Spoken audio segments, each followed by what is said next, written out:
I just finished listening to a snippet of a podcast. It was Mike Rowe, Sean Ryan, great show, both great people. And I love Mike's passion for the trades. And I love the message that he shares. 400,000 welders needed, 200,000 plumbers needed, whatever the number is, we don't have enough people in the skilled trades. And there's this huge skilled gap. He says for every 5 people retiring, there's only 2 people coming into the trades. We have a problem. But I think the problem that we have is not the problem that we are so open to talking about. Kids don't want to come into the trades. Nobody wants to come into the trades.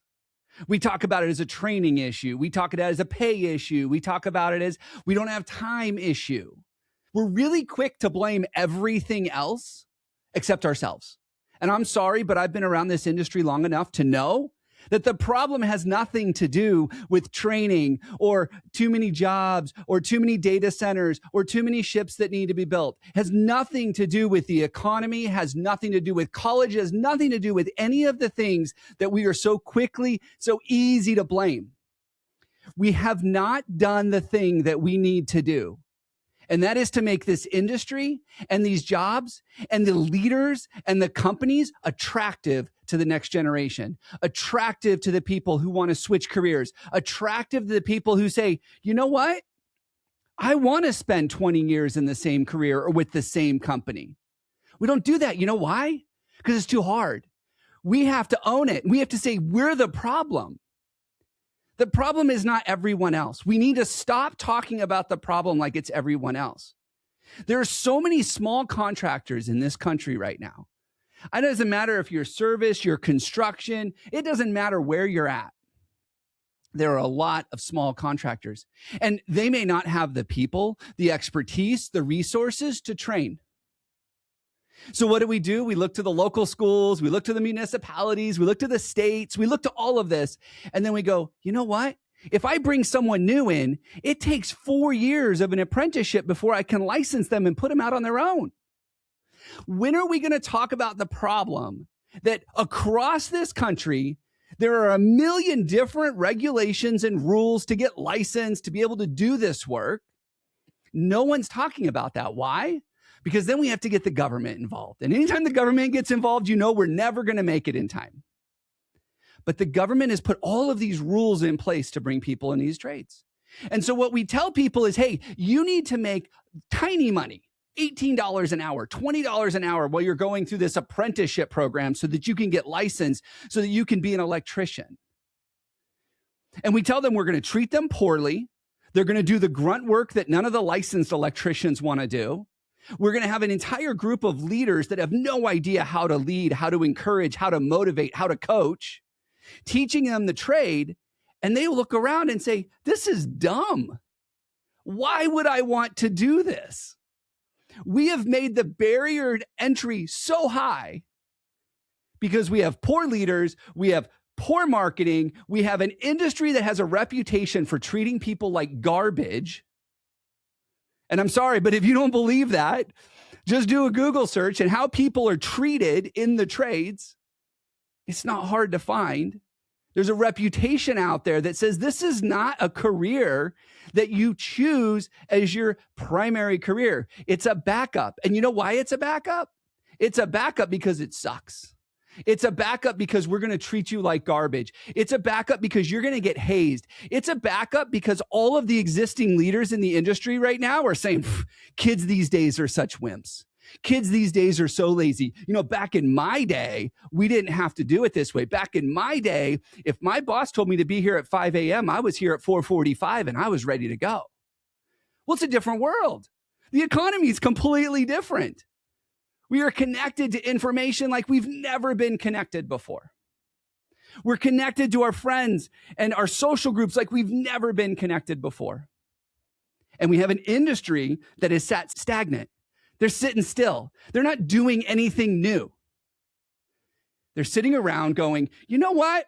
Everybody needs to change and be like us. They need to do it our way. And we have the rare few, and I know they're out there because I've interviewed them. We have the rare few that get it, that say, you know what? I have to be different. I have to do different. I have to care about the things they care about. And those companies aren't struggling to find people. They're not struggling to train people, but they are the absolute minority. I would guess probably less than 1% of the contractors out there are thinking that way. And we've got these giant organizations, 15, 20, 30,000 employees, and they have no idea how to change fast enough to make this happen. And we have all these regulations, and we have all this stuff competing against us, competing for the eyeballs. 16-year-old kids sitting in high school going, well, there is no shop, so I have no idea if I want to do that because I've never actually gotten my hands dirty. Like the dirtiest my hands ever got is I borrowed my friend's cell phone. I was like, ooh, I got to wash after that. We blame the kids. It's not their fault. We've removed all of this from school. We've made the barrier to entry so freaking high. Most people can't jump over it, let alone step over it into a great trade. So what do? We talk about how the electricians make $250,000 a year and they're under 30 years old. But you know what we don't tell them? Is they aren't doing that 40 hours a week. They're making that because they're doing shutdown work overnight. They're doing shutdown work 48 hours in a row over a weekend. They're making that kind of money because they're working 90 or 100 hours a week. But we don't talk about that. We don't talk about it. But people know better. Nobody's paying an electrician $250,000 a year to work 40 hours a week. And the people that are listening to me right now going, well, that's dumb. Why would we do that? Of course they got to work more than 40 hours a week. We work hard. This is hard work. We push through. And we have that same mentality that's gotten us stuck, that's pervasive. And we keep talking about, oh, we need 500,000 more electricians. We need 400,000 more welders. We need this, we need that. Great. Let's stop talking about it and let's start doing something about it. You know, I go to these websites and Build Your Future and Build Freedom and all of these websites. And I love the fact that somebody's doing something. But has anybody ever asked the 16-year-old if this works? Has anybody ever sat down in front of a group of 1,000 kids and said, let's talk about this website with some welding sparks and some jobs and the cost and the price and how you can actually make good money without a lot of college debt? Has anybody ever sat down with 1,000 kids and said, what do you think? And then once the kids thought that, bring in their parents. So you've got 2,000 parents sitting there going, what do you think? No, we haven't. We sit here and we talk about it and we come up with ideas and we come up with new things and we talk about it. But when is the day when someone's going to say, you know what? We are going to make it so easy to get people into the trades. We're going to remove some of these licensing requirements, some of these apprenticeship requirements, and we're going to let people come in and get their hands dirty and make a decent wage and show them that they don't have to live at $18 an hour forever. You know, that's the problem no one talks about. You come in, it's $18, and we're going to treat you like garbage. And you're going to do all the hard work. You don't get to do any of the fun stuff because you haven't learned enough yet. You're going to do the grunt work that none of us want to do because we put in our dues. And that mentality just, festers. And we do nothing but talk.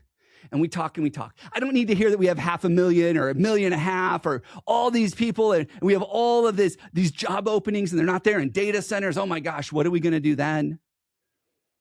You know, I was talking to somebody about putting the data centers in space because that's where they should be. Every 5 years, we burn them up and we put a new data center up in space. And then somebody's going to say, we don't have enough astronauts. We can't do data centers in space. We need to stop talking about the problem like we're the victim and we need to start doing something to fix it. And I can tell you right now, I don't have all the answers, but I can tell you what's not working. The same thing that hasn't been working for 30 years. It's time to change our tune. It's time to think outside the box. It's time to move faster. Stop blaming everybody else. I know it might have sounded like I was blaming some people here today. We got too much regulation. We got no support in the schools. We talk about it a lot. Absolutely. Those are all part of the problem. And we aren't going to solve it by talking about one or the other. We got to come together as an industry and say, hey, we're going to do everything we can to solve this problem as an industry. Not my work against your work or something else. If we don't stop talking about it and start doing something about it, and I'll tell you right now, the biggest gap that I see, we do not have enough training out there. I love what SkillCat's doing, how they're training new technicians, and they're training people, and there's people out there working to solve the problem. But we got to have the training. And we got to have these contractors saying, you know what? I know it's going to take me 2 years to get that welder that I need, but I'm willing to invest in it because I don't want this to be a problem 2 years from now. I'm willing to invest now. I talk to companies all over the country, and you know what they all want? They all want the 5-year tech. They all want the person with all the training because they don't have the time, the know-how, or the resources to train them. Well, maybe that needs to become the barrier. You want to be a contractor? You got to show us that you know how to bring in new people into the industry. Maybe that's the barrier that we need now. You don't get to be a contractor in this space unless you show me you can generate 10 new tradesmen every single year. You can't do that? You don't get your license. Go work for someone else. Let someone else solve that problem. And there's so many ways we could solve this. And I know none of these are the popular opinion. I promise you that. None of them are popular opinion. But we got to lock arms. We got to do something. We got to stop talking about it. We got to stop telling everybody how big the problem is. And we need to make some real change in this. And until we do that, we're just going to keep talking about it. And 10 years from now, when I'm ready to retire, all of a sudden, I'm going to be like, hey, you know what we talked about 10, 15, 30 years ago? The skills gap, the labor shortage. And guess what we're still talking about? The skills gap and the labor shortage, because we never actually took the time to do something about it. I encourage you, challenge me on this. I love a good debate. Either it's going to strengthen my opinion or it's going to shift my mind. Either way, I want the industry to win, and I want us all to do it together. It's a tough time for us. It's a tough time for anyone in this industry. I get it. Let's stop talking about it. Let's start doing stuff. And let's come together as an industry and solve this problem. Not one person. I mean, Micro has an amazing platform, but he's only one person. And he's doing everything he can. And he's doing an amazing job getting the visibility out there. But we got to help him. We got to help everybody that wants to fight for this cause. Put a comment in. Shoot me a DM. Shoot me an email. Let's figure out how to solve this problem together.